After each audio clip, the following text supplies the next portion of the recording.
بسم الله الرحمن الرحيم بسم الله والحمد لله والصلاة والسلام على رسول الله أما بعد اللهم صل على محمد وعلى آل محمد كما صليت على إبراهيم وعلى آل إبراهيم إنك حميد مجيد اللهم بارك على محمد وعلى آل محمد كما باركت على إبراهيم وعلى آل إبراهيم إنك حميد مجيد اللهم إنا نسألك علما نافعا ورزقا طيبا وعملا متقبلا بسم الله الرحمن الرحيم قال الله سبحانه وتعالى يا أيها الذين آمنوا استعينوا بالصبر والصلاة إن الله مع الصابرين ولا تقولوا لمن يقتل في سبيل الله أموات بل أحياء ولكن لا تشعرون ولنبلونكم بشيء من الخوف والجوع ونقص من الأموال والأنفس والثمرات وبشر الصابرين الذين إذا أصابتهم مصيبة قالوا إنا لله وإنا إليه راجعون أولئك عليهم صلوات من ربهم ورحمة وأولئك هم المهتدون. Respected brothers and elders, thank you very much for joining our today's hadith session. Today's hadith session is about Sabr. We are covering Riyadh al-Salihin and we are going in order of all the hadith. And in this chapter of Sabr, the writer mentions these verses before he starts the chapter, which means يا أيها الذين آمنوا استعينوا بالصبر والصلاة. O believers, seek help from Allah Ta'ala with sabr and salah. Why is sabr first and salah after? Why is any other way around? يا أيها الذين آمنوا استعينوا بالصلاة والصبر. Is it salah first, sabr after? Why did Allah say sabr first and salah after? Reason, if a person doesn't understand the sabr, then his salah will not be perfect. He won't be able to do sabr in the salah. Means while he's standing, the standing itself in its sabr. Otherwise he's going to rush in the prayer. Is it? His ruku needs sabr. Then he can do it calmly and nicely. Otherwise he's going to rush. He's going to be impatient. He can't hold himself there. That's why sabr is first. If you have sabr in your life, you will not rush in anything. You will relax and you will wait for goodness slowly and nicely. That's why Allah Ta'ala mentioned sabr first. Right, next. Inna Allah ma'as sabirin. Indeed, Allah Ta'ala is with the people who do sabr. Allah Ta'ala is with the people who do sabr. What does that mean? That means when you are doing sabr with the hardship, Allah Ta'ala is with you. Yes, He will bring the help to you. Yes, so every time something comes to you, some trouble, some difficulty, remember Allah is with you and Allah is the one who will remove the hardship and Allah is the one who will bring the ease. So it doesn't matter how much you run around, how much you try to remove the difficulties, it's not going to remove unless Allah Ta'ala decides to remove it. An example of this, a person got in the train, he wants to go somewhere. And he sees the time and he sees that he's going to be late for his meeting. And he runs from the one end to the other end of the coach, just rushing so he can get there quickly. One person asked him, why are you running one end to other end constantly? He goes, I'm in rush. I need to get to my meeting quickly. The person said, doesn't matter how much you rush, you can't go faster than the train. Means train has its own time, it will go and get there. And then after you get off the train, you will walk to your destination or take a car to your destination. But running from one end to other end will not solve any problem, will it? So same way, in our life, difficulties come and we do lots of wrong things, running around, calling different people, making different sounds, pronouncing different sentences from our mouth and so much more. Yes, nothing will help. Only thing will help is sabr. You be patient. Allah is with you, He's watching you, and He will remove it and bring ease to you. The next ayah, وَلَا تَقُولُوا لِمَنْ يُقْتَلُ فِي سَبِيلِ اللَّهِ أَمْوَاتٍ. That those of the people who have passed away in the path of Allah, don't call them dead. They're not dead. بَلْ أَحْيَاءٌ. They are alive. وَلَكِنْ لَا تَشْعُرُونَ. But you don't realize. So if your family members or anyone, they die in the path of Allah, always feel that they are alive and Allah Ta'ala is looking after them. But we can't see them. How are they alive? That's only Allah Ta'ala knows. Where are they alive? Allah Ta'ala knows. We can't go and dig the grave to see are they alive or not. Yes, we leave that for Allah. Because Allah said they are alive, they are alive. Next ayah, وَلَنَبْلُوَنَّكُمْ بِشَيْءٍ مِّنَ الْخَوْفِ وَالْجُوعِ. That Allah Ta'ala says, وَلَنَبْلُوَنَّكُمْ. We will test you. With what? مِّنَ الْخَوْفِ. With fear. وَالْجُوعِ. With hunger, means poverty. وَنَقْصٍ مِّنَ الْأَمْوَالِ. Lack of wealth. Or lessening your wealth. وَالْأَنفُسِ. Lessening your people, means giving death to your family members. وَالثَّمَرَاتِ. And destroying your profit in your business. Allah Ta'ala will test you through all of these. But what? وَبَشِّرِ الصَّابِرِينَ. Glad tidings for the patience, for the ones who do sabr. Glad tidings means good news. So Allah will test you through everything. Yes, sometimes you will see problem in your wife. She's unwell. For years, she's not getting better. Sometimes problem in your business. Sometimes problem in your children. Yeah, sometimes problem in your locality. People don't like you. And so much more. Allah's testing you. And Allah wants to see how long can you be patient. Ayyub alayhi salatu wasalam, he was tested by his locality. He was given illness. Isn't it? And his local people, they threw him out of the village. Yeah, so that was a test given by his local people. And he was patient. Allah Ta'ala returned him everything. And He says, وَآتَيْنَاهُ أَهْلَهُ وَمِثْلَهُمْ مَعَهُ. We have returned everything and double the amount of that. Subhanallah. Yeah? So if you be patient, Allah will give you respect back, izzah back, honor back, money back, children back, everything back, and you will have that in this world and have that in the hereafter as well. May Allah bless us with the sabr. Ameen ya Rabbal Alameen. Next, الَّذِينَ إِذَا أَصَابَتْهُمْ مُصِيبَةٌ. Whenever problem comes to some people and after it comes to them, what they say? قَالُوا إِنَّا لِلَّهِ وَإِنَّا إِلَيْهِ رَاجِعُونَ. They say, indeed we are for Allah and we will return back to Allah. So this is a sentence Allah Ta'ala is teaching us. This inna lillah doesn't mean that's a dua for a dead body. We think that's a dua for a dead body. No, that's not dua for dead body. Dua for dead body, you say rahmatullahi alayhi, or rahimahullah, or yaghfirullahu lah. You see, these are the du'as. Inna lillah is a reminder for you and I. We remind ourselves. So as soon as we hear someone died, what do we say? Inna lillahi wa inna ilayhi raji'un. Means I am for Allah and I will return back to Allah too. This is a reminder. You're reminding yourself that next might be you. Next turn might be you. Azrael might be waiting for you. Angel of death might be waiting for you. So you're reminding yourself, so you rectify your iman straight away. So that's what you say. And this inna lillah also, one more thing. Allah said, إِذَا أَصَابَتْهُ مُصِيبَةٌ. Whenever a trouble come to them. So it's not about death. Death is not just a trouble. It can be anything. For example, a man came up to me and he said, Sheikh, I've lost my keys.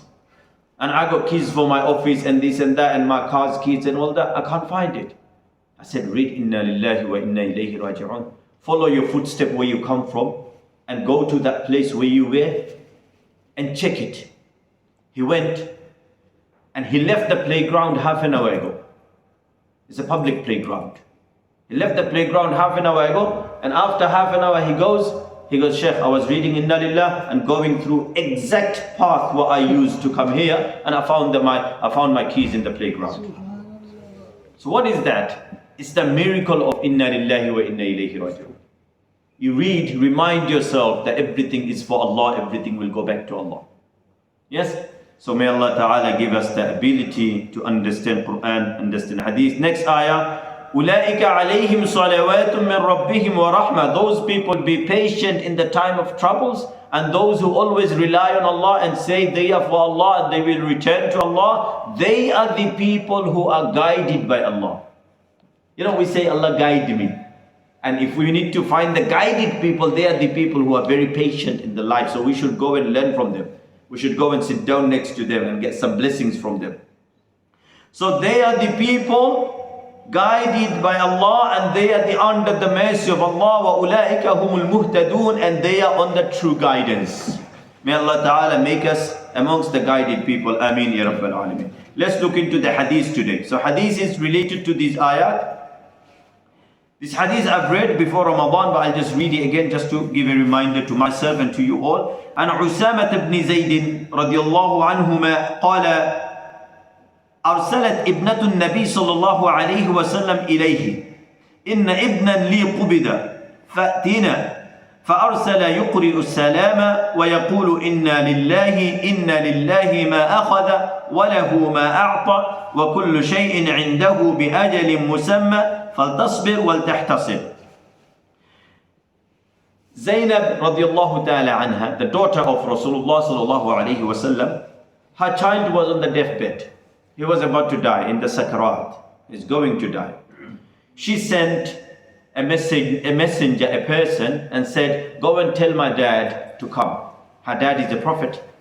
Her dad is Rasulullah sallallahu alayhi wasallam. So she said, go and tell Rasulullah to come. My son is dying. And bring him with you. فَأَرْسَلَ يُقْرِئُ السَّلَامِ. Prophet didn't come. Why? Because Prophet ﷺ was teaching. And he prioritized the teaching. Sahaba were sitting in front of him and he was teaching hadith. So he prioritized teaching hadith over his grandson. And this is sunnah of Rasulullah. When you are teaching Quran, when you are teaching hadith, you respect that, you finish it, and then you go if there is something emergency. Yeah, you don't stop it halfway. You know, sometimes we close the Quran and we run. We don't even know, did we end the verse? Did we end the surah? This is against the adab of Quran. Similarly, if it's in the middle of the hadith session, it is against the adab of hadith session. So if you see your phone call coming, someone messaging constantly and saying, come up. You message them back and say, 2 minutes. And you finish the hadith session and go. You don't leave it halfway because it's against of adab of the session. Right, so now, Prophet ﷺ didn't go. Rather, he sent someone and he said, go and tell my daughter, may peace be upon you. Yuqri alayha salam. Send salam on her and say, I'm in the lesson, I can't come right now. But what happened? And he also said, go tell her, inna lillahi ma akhadha. That everything Allah takes, it's Allah's. Walahu ma a'ta. And everything He gives is His. So whatever we get in, it's from Allah, and whatever is going away from us, that's also for Allah. So we're not losing anything. So for example, let's say I was a millionaire. Now next day I'm not a millionaire. The £1 million, where did it go? Allah gave it, Allah took it. It's Allah's wealth. That's how the understanding should be. Similarly, you weren't a father, Allah gave you a child, you became a father. Allah took the child away, you are not a father anymore, no problem. وَلَهُ مَا أَخَذَ وَلَهُ مَا أَعْطَى. What He gives is His. Whatever He takes, that's also His. So be patient. Okay? If you be patient, He will give you 2 sons. Listen. So, وَكُلُّ شَيْءٍ عِنْدَهُ بِأَجَلٍ مُسَمَّى. And everything in the record of Allah until a fixed time. Everything has a fixed time in the record of Allah. Means, in front of me, probably I've planted a tree. I'm thinking this tree will give me fruits. I'm thinking of 50 years next. But Allah only gave that tree 5 years life. And that tree, before it gets to the age of giving fruits, it dies. So this is Allah has reached a time for this tree. He controls that time. فَلْتَصْبِرْ وَلْتَحْتَسِبْ. So if that happens, that you planted, you done the work, and you were looking forward to fruit, but before fruit comes, it dies, then what do? فَلْتَصْبِرْ. You do sabr. وَلْتَحْتَسِبْ. You ask Allah to give you reward. You say to Allah, Allah, you haven't given me, you've taken it away from me, so give me reward instead. Yeah? Or give me ajr in different ways. Allah Ta'ala will give you. Then what happened? فَأَرْسَلَتْ إِلَيْهِ تقسم عليه ليأتينها. Then she sent the messenger again, a person again, and she said, I swear by Allah, please come. The messenger came and said, the Zainab said she swears by Allah that you have to go. It's important. So Prophet ﷺ got up. Because when somebody swears by Allah, you should leave it. You should stop there. If somebody says, brother, I swear by Allah, I'm speaking the truth, you should stop there. You shouldn't doubt them anymore. Yeah. If he says, I swear by Allah, I've given the money to the masjid. For example, he gave me £5. Now you got doubt. Did I give it to the masjid or not? Yeah. So I said, I swear by Allah, I've given it. That's it done, you should leave it there. Next, if I don't give it, Allah will deal with me. You understand? So after a person takes oath, you should leave it there. So Prophet ﷺ, after he had the oath of his daughter, he left the lesson. He said, no, it's something dangerous, something emergency. He told the Sahaba, stop. فَقَامَ. He got up. وَمَعَهُ سَعَدْ ibn Ubadah, his student. Sa'ad ibn Ubadah. وَمُعَاذ ibn Jabal. وَأُبَيْ ibn Ka'b. وَزَيْد ibn Thabit. So 4 Sahaba. What are the Sahabas? Sa'ad, Mu'adh, Ubay, and Zayd. 4 Sahaba. وَرِجَالٌ. And many more men with them. فرفع إلى رسول الله فرفع إلى رسول الله صلى الله عليه وسلم. So Prophet got up, his students got up, all of them they went because something emergency. They all went to the house of Zainab, and then after they went, Zainab gave the child to Prophet's lap. Prophet carried, and then what happened? فرفع إلى رسول الله صلى الله عليه وسلم الصبية ونفسه تتقعقع. And the child is shivering. He's on his deathbed. He's going to die. Right? Then what's happened? قال حسبته أنه قال كأنها شنة ففاضت عيناه فقال سعد يا رسول الله ما هذا؟ فقال هذه رحمة جعلها الله في قلوب عباده وإنما يرحم الله من عباده الرحماء. رواه البخاري. So it says the Rawi, the narrator says the child was shivering, or he says, or child was almost dead. He died, but his body is still shaking. You know, sometime after that life is gone, still body shaking for a little bit. So he's saying the child has died already, but body is still shaking, is moving. Or child didn't die, is going to die. Then after Prophet ﷺ carried the child, he hugged him with his chest, and then his tears came out. Sa'ad says, I said to Rasulullah, Ya Rasulullah, what is this? Why are you crying?